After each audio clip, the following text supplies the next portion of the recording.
বিশ্বজুড়ে পারমাণবিক অস্ত্র কর্মসূচি নিয়ে যখন তীব্র উত্তেজনা, ঠিক তখনই বিশ্বের অন্যতম পরাশক্তি যুক্তরাষ্ট্রের প্রেসিডেন্ট ডোনাল্ড ট্রাম্পের একটি সিদ্ধান্ত আন্তর্জাতিক কূটনীতিতে নতুন করে ঝড় তুলেছে। যে পারমাণবিক কর্মসূচি নিয়ে এতকাল ইরানকে কোণঠাসা করার চেষ্টা চলছিল, সেই কর্মসূচি এবার নিজেই শুরু করেছে যুক্তরাষ্ট্র।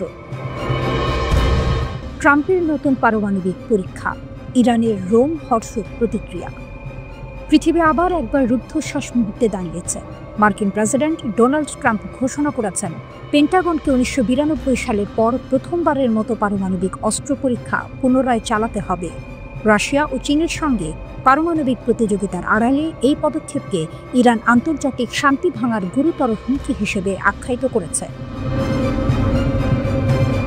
ইরানের পররাষ্ট্রমন্ত্রী সৈয়দ আব্বাস আরাকচি এক্সে বলেন, একটি পারমাণবিক অস্ত্রধারী বুলি আবারও পারমাণবিক অস্ত্র পরীক্ষা করছে। এটি পশ্চাদমুখী এবং দায়িত্বহীন। মার্কিন যুক্তরাষ্ট্র বিশ্বের সবচেয়ে বিপজ্জনক বিস্তার ঝুঁকি। আরাকচি আরও সতর্ক করেছেন যে একই বুলি আমাদের শান্তিপূর্ণ পারমাণবিক কর্মসূচিকে দানবীয় করে তুলছে এবং আমাদের সুরক্ষিত পারমাণবিক স্থাপনাগুলিতে আরও হামলার হুমকি দিচ্ছে। তার ভাষায়, আন্তর্জাতিক আইন ও মানবতার উপর এই আক্রমণ। আরাকচি বলেন, যুক্তরাষ্ট্র তাদের প্রতিরক্ষা বিভাগের নাম পরিবর্তন করে যুদ্ধ বিভাগ করেছে, যা তাদের প্রকৃত আগ্রাসী চরিত্র প্রকাশ করে। একই সঙ্গে যুক্তরাষ্ট্রকে পারমাণবিক অস্ত্রে সজ্জিত এক দখলদার দানব বলেও অভিহিত করেন। ইরানকে অবমূল্যায়ন করার সময় শেষ। পশ্চিমা বিশ্ব ভেবেছিল জ্বালানি ও প্রযুক্তিগত সীমাবদ্ধতার কারণে ইরান পিছিয়ে থাকবে, কিন্তু তেহরান তা উল্টো প্রমাণ করছে। ইরানের ক্ষেপণাস্ত্র ও পারমাণবিক কর্মসূচি আজ আরও শক্তিশালী এবং আত্মনির্ভর। মার্কিন বোমার ঝড়েও ইরান ফিরে দাঁড়িয়েছে নতুন পরীক্ষা, নতুন প্রযুক্তি, নতুন প্রজন্মের অস্ত্রের সঙ্গে।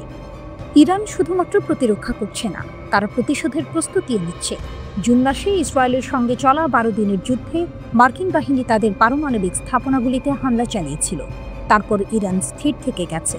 তারা স্পষ্ট করে দিয়েছে যে শান্তিপূর্ণ পারমাণবিক ক্ষমতার চর্চা বন্ধ করা হবে না। বিশেষজ্ঞরা বলছেন, ইরান এখন নিজের শক্তি ছাপিয়ে আন্তর্জাতিক মঞ্চে নতুন নকশা আনছে। পূর্ববর্তী নিষেধাজ্ঞা, বোমা হামলা বা আন্তর্জাতিক চাপ কিছুই তাদের থামাতে পারেনি, বরং এসবই ইরানকে আরও আত্মনির্ভর এবং শক্তিশালী করেছে। বিশ্বের কাছে ইরানের বার্তা স্পষ্ট, তারা একমাত্র প্রতিরক্ষা করছে না, তারা প্রতিসাম্য বজায় রাখার ক্ষমতা দেখাচ্ছে। এই পরিস্থিতি নতুন করে পারমাণবিক প্রতিযোগিতার উত্তেজনা ছড়াচ্ছে। মার্কিন যুক্তরাষ্ট্র পারমাণবিক পরীক্ষা পুনরায় চালালে ইরানও তার প্রস্তুতি সম্পন্ন শক্তি প্রদর্শনের জন্য প্রস্তুত। আরাকচি আরও বলেন, দুনিয়াকে জবাবদিহি করতে হবে। এমন অস্ত্রের বিস্তার স্বাভাবিক করা মানে আন্তর্জাতিক শান্তি ও নিরাপত্তার জন্য বড় হুমকি। বার্তা স্পষ্ট, ইরান আর পিছিয়ে নেই। শেষ লাইনটি রোমহর্ষকভাবে বলে, বিশ্বের সবচেয়ে বিপজ্জনক পারমাণবিক শক্তি শুধুমাত্র মার্কিন যুক্তরাষ্ট্র নয়, তেহরানও এখন তার অস্ত্র শক্তির ছাপ দিয়ে দেখাচ্ছে যে তাকে হালকাভাবে নেওয়া যাবে না। পারমাণবিক শক্তি, আত্মনির্ভরতা এবং প্রস্তুতিশীলতা, ইরান এখন আন্তর্জাতিক মঞ্চের খেলার নিয়ম পরিবর্তন করছে।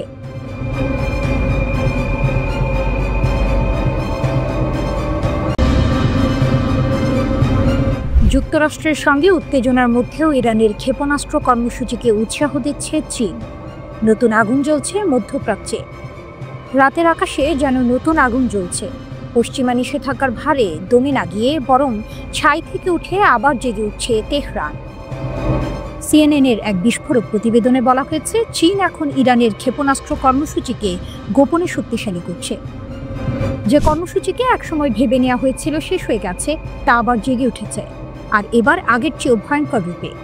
ইউরোপীয় গোয়েন্দা সূত্র জানিয়েছে, চীন থেকে ইরানে পাঠানো হচ্ছে 2000 টন সোডিয়াম পারক্লোরেট, যা ক্ষেপণাস্ত্র জ্বালানি তৈরির জন্য অপরিহার্য উপাদান। এই পরিমাণ উপাদান দিয়ে তৈরি করা যাবে অন্তত 500টি ব্যালিস্টিক ক্ষেপণাস্ত্র, যথেষ্ট পুরো মধ্যপ্রাচ্যকে কাঁপিয়ে দিতে। আর এই চালানি এসেছে সে সময়ে যখন ইসরায়েল গত জুনে 12 দিনের যুদ্ধে ইরানের ক্ষেপণাস্ত্র ঘাঁটি ও পারমাণবিক স্থাপনাগুলিতে ব্যাপক হামলা চালিয়েছিল। তবে তেহরান হার মানেনি, বরং যুদ্ধ শেষে তারা ঘুরে দাঁড়িয়েছে। রাশিয়া ও চীনের সঙ্গে নতুন কৌশলগত সম্পর্ক গড়ে তুলেছে। তেহরান বলছে, যখন পশ্চিম মুখ ফিরিয়ে নেয়, পূর্ব তখন কাঁধে হাত রাখে। চীনের ভূমিকা এখন স্পষ্ট। বেইজিং ইরানের পুনর্গঠন প্রচেষ্টাকে নীরবে উৎসাহ দিচ্ছে।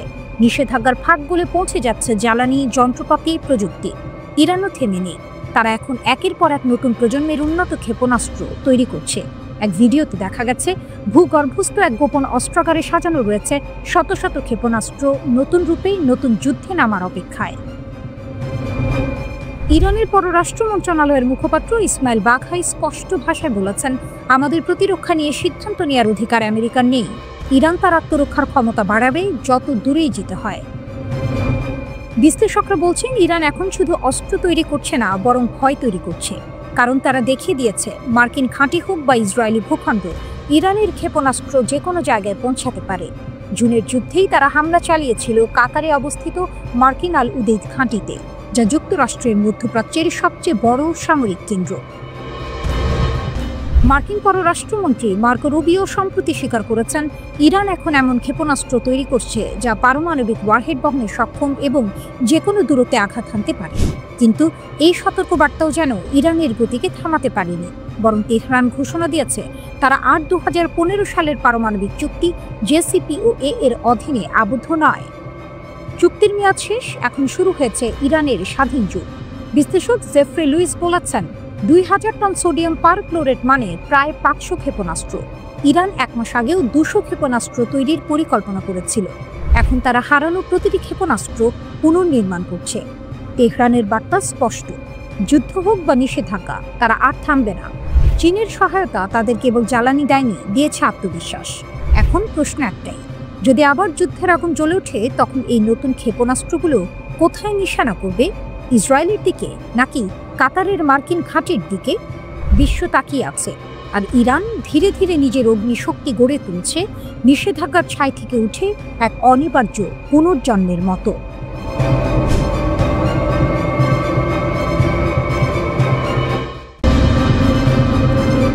যুদ্ধ যদি আসে, ইসরায়েল হারবে, ইরানের হুঁশিয়ারি। তেহরান যেন আবারও আগুনে দাঁড়িয়ে ঘোষণা দিল, আমরা আলোচনায় বসবো, কিন্তু আত্মসমর্পণ নয়। ইরানের পররাষ্ট্রমন্ত্রী আব্বাস আরাকচি আল জাজিরাকে দেয়া এক সাক্ষাৎকারে এমন এক বার্তা দিয়েছেন যা কাঁপিয়ে দিয়েছে ওয়াশিংটন ও তেল আভিভকে। তিনি স্পষ্ট করে বলেন, আমরা আমাদের পারমাণবিক কর্মসূচি নিয়ে আলোচনায় প্রস্তুত, কিন্তু ক্ষেপণাস্ত্র কর্মসূচি কোনোভাবেই আলোচনার বিষয় নয়। কেউ যদি নিজের অস্ত্র হস্তান্তর করে, তা হবে বোকামি। আরাকচির কণ্ঠে যেন ঝরে পড়ছিল ইরানের আত্মবিশ্বাসের আগুন। 12 দিনের রক্তক্ষয়ী যুদ্ধের পরও তেহরান আজ অবিচল, দৃঢ় আর যুদ্ধের জন্য প্রস্তুত। তিনি বলেন, আমরা ইহুদিবাদী সরকারের কাছ থেকে শত্রুতাপূর্ণ আচরণ আশা করছি। ইরান সব স্তরে প্রস্তুতির শীর্ষে রয়েছে। ভবিষ্যতের যে কোনো যুদ্ধে ইসরায়েল আরও একবার পরাজয়ের স্বাদ পাবে। এই এক বাক্যেই যেন কেঁপে উঠল মধ্যপ্রাচ্য। ইসরায়েল যেখানে ভেবেছিল ইরানের আকাশকে দগ্ধ করে ফেলবে, সেখানে ইরান জানিয়ে দিল, যুদ্ধ তাদের ভয় দেখাতে পারে না, বরং আরও প্রস্তুত করে তোলে। আরাকচি বলেন, সাম্প্রতিক যুদ্ধে আমরা আমাদের ক্ষেপণাস্ত্র বাস্তব যুদ্ধে পরীক্ষা করেছি। ইসরায়েল যদি আবার আক্রমণ চালায়, তার ফল হবে ভয়াবহ। এই মন্তব্যের পেছনে রয়েছে জুন মাসের সেই অভূতপূর্ব হামলার স্মৃতি, যখন ইসরায়েল যুক্তরাষ্ট্রের সহায়তায় ইরানের 3টি গুরুত্বপূর্ণ পারমাণবিক স্থাপনায় ফোর্দো, নাতানজ ও ইস্পাহান বোমা বর্ষণ করেছিল। 12 দিনের সে যুদ্ধে বহু বিজ্ঞানী নিহত হন, আর আন্তর্জাতিক সম্প্রদায় থমকে তাকিয়েছিল মধ্যপ্রাচ্যের দিকে। কিন্তু আজ সেই তেহরানই বলছে, আমরা ধ্বংস হইনি। আরাকচির ভাষায়, পারমাণবিক উপকরণ ধ্বংসস্তূপের নিচে চাপা পড়ে আছে, কিন্তু সেগুলো অন্য কোথাও সরানো হয়নি। আমাদের ভবন ও যন্ত্রপাতি ক্ষতিগ্রস্ত, কিন্তু প্রযুক্তি অক্ষত। একই সঙ্গে ইরান জানিয়ে দিয়েছে, 2015 সালের পরমাণু চুক্তি JCPOA এখন অতীত। 18 অক্টোবর মেয়াদ শেষ হতেই তেহরান ঘোষণা করে তারা আর এই চুক্তির কোনো শর্তে আবদ্ধ নয়। কিন্তু এই ঘোষণার প্রতিক্রিয়ায় পশ্চিমা দেশগুলো যেন আবার পুরনো ছন্দে ফিরেছে। ব্রিটেন, ফ্রান্স ও জার্মানি 3 দেশ মিলে জাতিসংঘে স্ন্যাপব্যাক প্রক্রিয়া সক্রিয় করে ইরানের উপর আন্তর্জাতিক নিষেধাজ্ঞা পুনর্বহাল করেছে। তবে ইরান এই পদক্ষেপকে অবৈধ ঘোষণা করেছে। আরাকচি বলেন, এই নিষেধাজ্ঞার কোনো আন্তর্জাতিক ঐক্যমত্য নেই। আমাদের অগ্রাধিকার এখন প্রতিবেশী দেশগুলোর সঙ্গে সম্পর্ক জোরদার করা। পশ্চিমাদের নির্দেশ ছাড়া আমরা কারো সঙ্গে যোগাযোগ করতে পারি না, এমনটা হবে না। এই বক্তব্য যেন এক নতুন ভূ রাজনৈতিক বাস্তবতার ইঙ্গিত দেয়। একদিকে যখন পশ্চিমা দুনিয়া তেহরানকে একঘরে করার চেষ্টা করছে, অন্যদিকে ইরান নিজেই মধ্যপ্রাচ্যের মঞ্চে নিজের শক্তিকে আরও দৃঢ় করছে। সবশেষে আরাকচির কণ্ঠে যেন ভেসে আসে এক সতর্কবার্তা, ইসরায়েল যদি আবার আগুন জ্বালায়, আমরা সেই আগুনকে ফিরিয়ে দেব তাদের ঘরে। আজ ইরান শুধু এক রাষ্ট্র নয়, এক সংকল্প, এক প্রতিরোধের প্রতীক। যে দেশকে ভেঙে দেওয়ার স্বপ্ন বারবার দেখেছে ওয়াশিংটন, সেই ইরান আজও দাঁড়িয়ে আছে বুক উঁচিয়ে, আগুনের ভেতর থেকেও অমলিন। তাদের ভাষায়, আমরা আলোচনায় বসবো, কিন্তু অস্ত্র নয়, আত্মসম্মানই আমাদের পতাকা।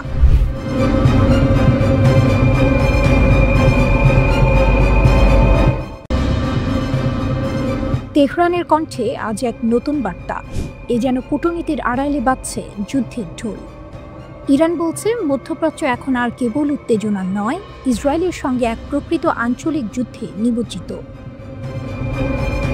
তেহরানে এক সংবাদ সম্মেলনে ইরানের পররাষ্ট্র মন্ত্রণালয়ের মুখপাত্র ইসমাইল বাঘাই কানি বলেন, এটা আর হুমকির পর্যায়ে নেই, আমরা এখন বাস্তব যুদ্ধে আছি, ইহুদিবাদী শাসনের বিরুদ্ধে। তিনি জানান, 2 বছরেরও বেশি সময় ধরে ফিলিস্তিনে চলছে নির্মম গণহত্যা। গাজা থেকে লেবানন, সিরিয়া থেকে ইয়েমেন, পুরো অঞ্চলেই ইসরায়েলের আগ্রাসন ছড়িয়ে পড়েছে। তার ভাষায়, হুমকি মানে ভবিষ্যতের সম্ভাবনা, কিন্তু এই আগুন তো এখন জ্বলছে। আঞ্চলিক ঐক্যের বার্তা।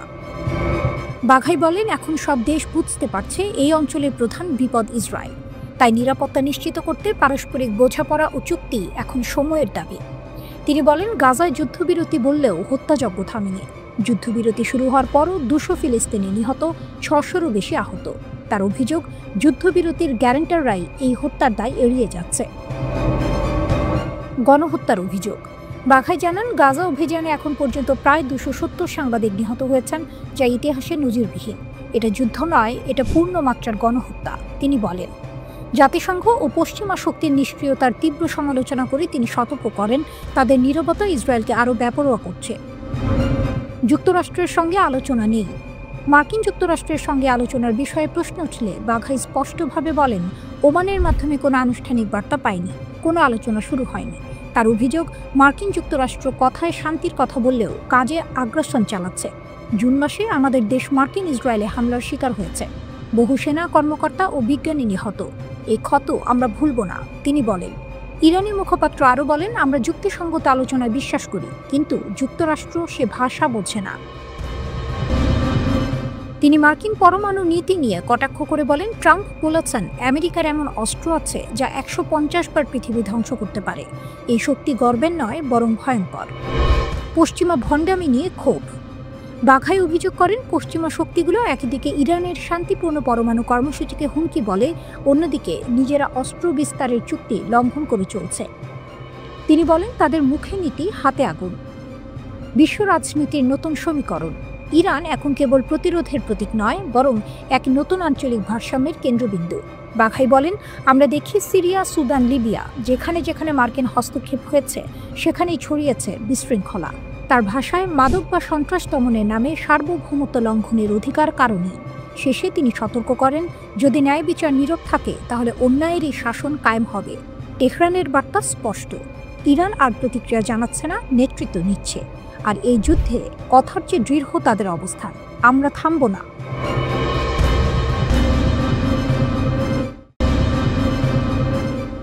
মধ্যপ্রাচ্যের ভূ রাজনীতিতে এখন চলছে ঐতিহাসিক ক্ল্যাশ।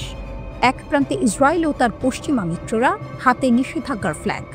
অন্য প্রান্তে তেহরানের দুর্গে প্রবেশ করেছে প্রাচ্যের 2 শক্তি, চীন ও রাশিয়া। এ যেন স্নায়ু যুদ্ধের রিম্যাচ নয়, বরং নতুন এক ট্রাই জংশন এর জন্ম। ইরানকে কোণঠাসা করার জন্য ইসরায়েল ও পশ্চিমা বিশ্ব যখন মরিয়া, তখনই তেহরান থেকে ভেসে এলো এক শক্তি প্রদর্শনের সংকেত। সর্বোচ্চ ধর্মীয় নেতা আয়াতুল্লাহ আলী খামেনির জ্যেষ্ঠ উপদেষ্টা আলী আকবর বেলায়েত স্পষ্ট জানিয়ে দিলেন, ইরান এখন আর একা নয়।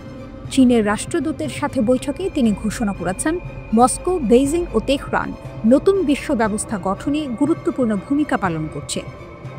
তার কথায়, ইরান ও চীনের সম্পর্ক ঐতিহাসিক ভিত্তি, অভিন্ন স্বার্থ ও রাজনৈতিক স্বাধীনতার উপর প্রতিষ্ঠিত। এই বার্তা কেবল কূটনৈতিক সৌজন্য নয়, এটি পশ্চিমা আধিপত্যের বিরুদ্ধে এক খোলামেলা চ্যালেঞ্জ। ইসরায়েল ও যুক্তরাষ্ট্রের সবচেয়ে বড় উদ্বেগের কারণ কি? উত্তরটা 2টি দীর্ঘমেয়াদী চুক্তিতে। 1. চীনের 25 বছরের কৌশলগত চুক্তি। 2022 এই চুক্তির মাধ্যমে ইরান বাণিজ্যিক ও প্রতিরক্ষা সহ বিভিন্ন খাতে চীনের কাছ থেকে বিপুল সহযোগিতা পাবে। তেল ও গ্যাসের বিনিময়ে চীন ইরানের অবকাঠামোতে বিনিয়োগ করবে, যা মার্কিন নিষেধাজ্ঞাগুলোকে অকার্যকর করে দিতে পারে। তেল ও গ্যাসের বিনিময়ে চীন ইরানের অবকাঠামোগুলোতে বিনিয়োগ করবে, যা মার্কিন নিষেধাজ্ঞাগুলোকে অকার্যকর করে দিতে পারে। 2. রাশিয়ার সাথে 20 বছরের চুক্তি। প্রেসিডেন্ট পুতিনের সাথে এই চুক্তিতে তেহরান ও মস্কোর সম্পর্ক সামরিক খাতে নতুন উচ্চতায় পৌঁছেছে। সবচেয়ে বড় গেম চেঞ্জার হলো রাশিয়া ইরানকে 48টি সুখোই Su-35 মাল্টিরোল যুদ্ধবিমান দিতে চলেছে। যখন ইউরোপের ট্রয়ি, ফ্রান্স, জার্মানি, যুক্তরাজ্য এবং যুক্তরাষ্ট্র জাতিসংঘের মাধ্যমে ইরানের ওপর বাণিজ্যিকভাবে চাপ সৃষ্টি করছে, তখন এই চুক্তিগুলো যেন ইরানের হাতে প্রতিরোধের বর্ম তুলে দিল। যুদ্ধবিমান ও বিশ্ব ব্যবস্থার পালাবদল। পশ্চিমারা যখন ইরানকে পারমাণবিক ইস্যুতে আলোচনার টেবিলে আনার জন্য নিষেধাজ্ঞা জারি করছে, তখন চীন ও রাশিয়া ইরানকে নিষেধাজ্ঞা এড়িয়ে যাওয়ার পথ এবং সামরিক শক্তি বৃদ্ধির রসদ জুগিয়ে চলেছে। ইরান ও রাশিয়ার সম্মিলিত শক্তি। ইরানের ক্ষমতা, আঞ্চলিক প্রভাব, নিজস্ব ক্ষেপণাস্ত্র ও ড্রোন প্রযুক্তির বিকাশ এবং দীর্ঘমেয়াদী পশ্চিমা চাপ সহ্য করার ক্ষমতা।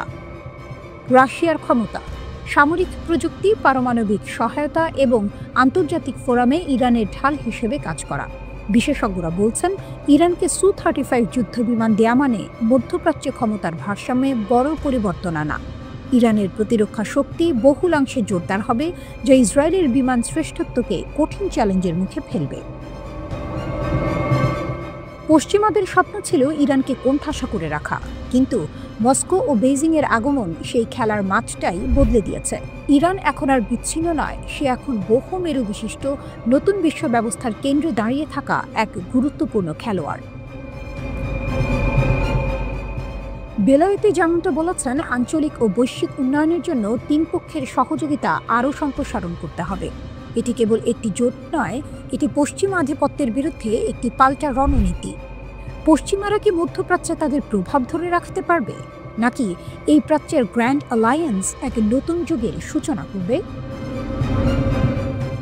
নিঃসন্দেহে ইসরায়েল ও যুক্তরাষ্ট্রের কপালে এখন গভীর ভাঁজ, কারণ খেলার নিয়ম এখন বদলে যাচ্ছে, আর এই খেলার ফল কেবল মধ্যপ্রাচ্য নয়, পুরো বিশ্বকেই প্রভাবিত করবে। পশ্চিমের আকাশে এখন ঘন মেঘ। পারস্য উপসাগরীয় দেশটির এক সামরিক নেতার ঘোষণা যেন সেই মেঘে বিদ্যুতের ঝলকানি। ইরানের মাটি এখন সম্পূর্ণ নিরাপদ।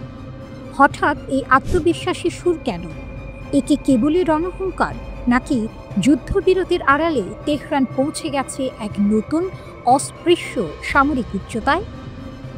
আন্তর্জাতিক বিশ্লেষকদের কপালে তাই এখন স্পষ্ট ভাঁজ, কারণ এ হলো সেই দেশের বার্তা যার ভাণ্ডারে লুকিয়ে আছে 60% পর্যন্ত বিশুদ্ধ ইউরেনিয়ামের বিশাল মজুদ।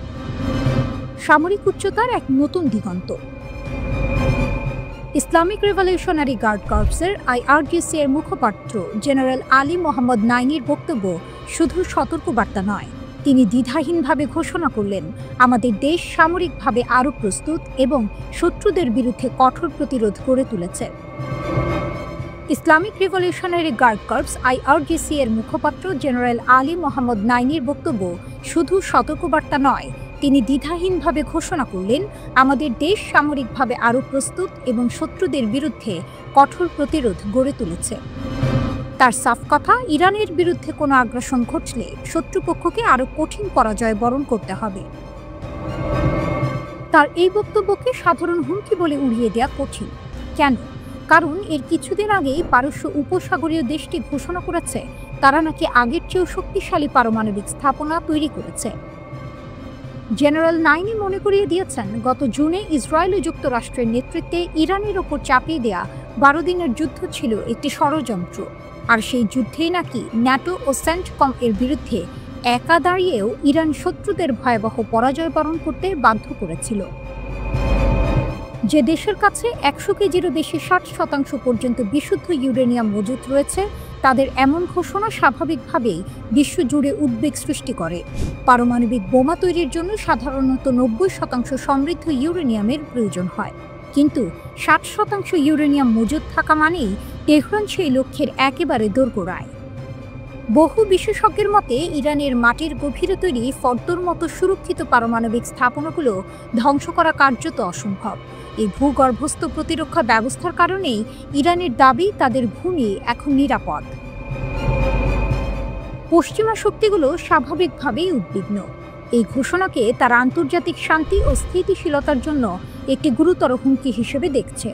তাদের আশঙ্কা, ইরান এই সামরিক আত্মবিশ্বাসকে কাজে লাগিয়ে পারমাণবিক বোমা তৈরির পথে আরও দ্রুত হাঁটতে পারে। যদিও ইরান বরাবরই তাদের পারমাণবিক কর্মসূচিকে শান্তিপূর্ণ উদ্দেশ্য প্রণোদিত বলে দাবি করে, তবে 60% ইউরেনিয়ামের মজুত এবং নতুন করে সামরিক উচ্চতার ঘোষণা কূটনৈতিক টেবিলে নতুন করে চাপ সৃষ্টি করেছে। প্রশ্ন হলো, যুদ্ধবিরতির এই নীরব সময়ে ইরান কি সত্যিই সেই সামরিক গভীরতা অর্জন করেছে যেখানে পশ্চিমা শক্তির আঘাত পৌঁছানো কার্যত অসম্ভব, নাকি এটি কেবলই মনোবলে চিড়ি ধরানো এক কৌশল? ইসরায়েলি হামলায় ক্ষতিগ্রস্ত পারমাণবিক স্থাপনাগুলো পুনর্গঠনের ঘোষণা দিয়েছে ইরান। ইরানের পারমাণবিক শক্তি সংস্থা পরিদর্শনের সময় দেশটির প্রেসিডেন্ট মাসুদ পেজেশকিয়ান জানান, এসব স্থাপনা আগের চেয়ে বেশি শক্তিশালীভাবে পুনর্নির্মাণ করা হবে। তিনি আরও বলেন, ইরানের কখনোই পারমাণবিক অস্ত্র অর্জনের ইচ্ছা ছিল না, এখনও নেই। প্রেসিডেন্ট পারমাণবিক স্থাপনাগুলোর সর্বশেষ অবস্থা সম্পর্কে ব্রিফিং গ্রহণ করেন। তিনি সতর্ক করে বলেন, কোনো স্থাপনা ধ্বংস হলেও ইরান পিছু হটবে না, কারণ ইরানি বিজ্ঞানীরা প্রয়োজনীয় সকল জ্ঞান ও দক্ষতা অর্জন করে রেখেছেন।